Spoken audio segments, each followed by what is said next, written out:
उत्तर प्रदेश के मेरठ में बीते दिनों कुछ दबंगों ने मिलकर दलित व्यक्ति राजमिस्त्री इंदु शेखर की हत्या कर दी थी। हत्या करने से पहले दबंगों ने इंदु शेखर के पैरों में कीलें ठोकी, फिर हत्या करके शव को पेड़ से लटका दिया और दबंगों ने पीड़ित परिवार को फोन करके बोला, इंदु शेखर का शव ले जाओ। इस मामले में बसपा नेता मनजीत सिंह नोटियाल ने पीड़ित परिवार को न्याय दिलाने के लिए मेरठ डीएम कार्यालय के सामने प्रदर्शन किया और बोला, जब तक पीड़ित परिवार को न्याय नहीं मिलता तब तक प्रदर्शन होता रहेगा। जब तक न्याय नहीं मिलेगा जब तक यहाँ से कोई नहीं जाएगा। और अगर कोई अधिकारी या कोई यहाँ के शासन और प्रशासन के लोग इस भ्रम में हो कि हम 2-3 घंटे यहाँ धरना प्रदर्शन करके चले जाएंगे, मैं आपसे भी युवाओं को बताना चाहता हूँ कि आप लोग तय कीजिए कि जब तक न्याय नहीं, जब तक कोई वार्ता नहीं, न्याय तो देना पड़ेगा। और जब तक न्याय नहीं मिलेगा, जो लोग ये सोच रहे हैं कि जितने हमारे सम्मानित लोग बैठे हैं, आए तो कलेक्टर साहब हम वार्ता करने के लिए आए हैं।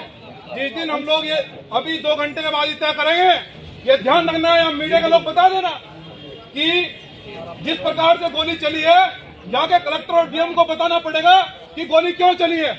हमें उसका सबूत सहित प्रूफ चाहिए कि गोली आखिर क्यों चली है।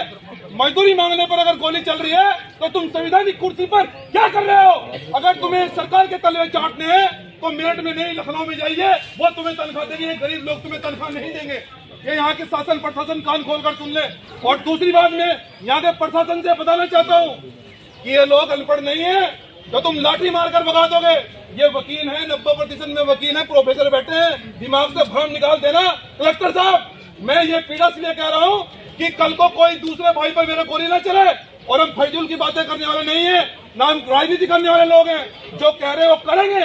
और अगर यहाँ डीएम साहब और कप्तान साहब अगर आश्वासन नहीं देते हैं तो मैं ये कहना चाहता हूँ यहाँ की सरकार और प्रशासन और नेताओं के लोगों से भी कि डीएम साहब, यहाँ सांस जो है ना मेरठ के अंदर, वो हमारी मर्जी से ले जाएगा। याद रखना, यहाँ के रोड पर पैर रखने की जगह नहीं मिलेगी अगर न्याय नहीं मिलेगा तो मैं। लेकिन उससे पहले साहब काशीराम जी साथियों एक बात कहते थे कि अगर लड़ाई को जीतना है, अगर लड़ाई को जीतना है, किसी आंदोलन को मजबूती से आगे बढ़ाना है, तो मैं आपसे ये निवेदन करता हूँ कि गुमराह नहीं होना है।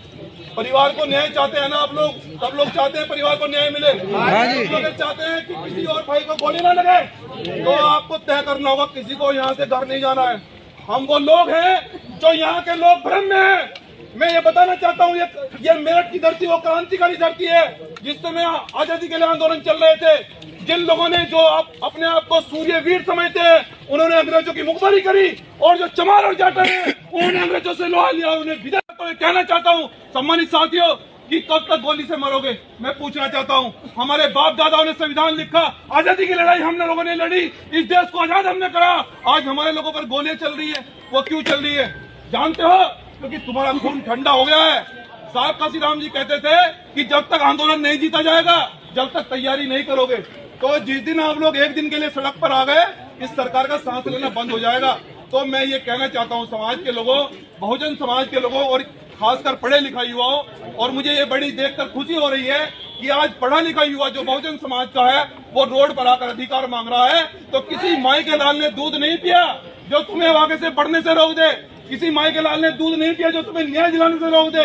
बाबा साहब यही कहते थे कि जिस दिन डीएम और कलेक्टर अपने घर से निकलकर, जिस दिन डीएम कलेक्टर और इंजीनियर वकील अपने अधिकारों के लिए रोड पर बैठकर न्याय मांगेगा, उस दिन तुम्हें न्याय देने से कोई नहीं रोक सकता। तो सम्मानित साथियों, जितने भी जिम्मेदार यहाँ पर भाई बैठे, हमारे वकील बैठे हैं, कलेक्टर साहब को समय दिया जाए। भाई यहाँ बताओ आके क्या करना चाहते हो? मेरठ को बंद करना चाहते हो या यहाँ फजीता करवाना चाहते हो? तो यहाँ बता दो तय करके गोली क्यों चली, उसका प्रूफ दो। और न्याय कब तक मिलेगा?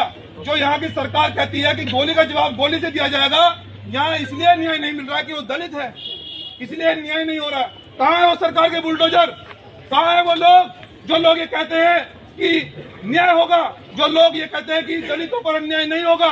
मैं ये कहना चाहता हूँ कि आपको कोई अधिकार देने नहीं आएगा।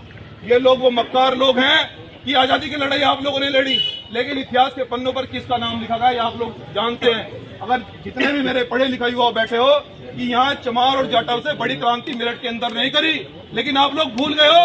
आप लोगों को याद करना होगा और यहाँ की सरकार को बताना होगा कि अगर ये तय यहाँ के डीएम और कलेक्टर शासन प्रशासन करेगा कि दोबारा से मेरठ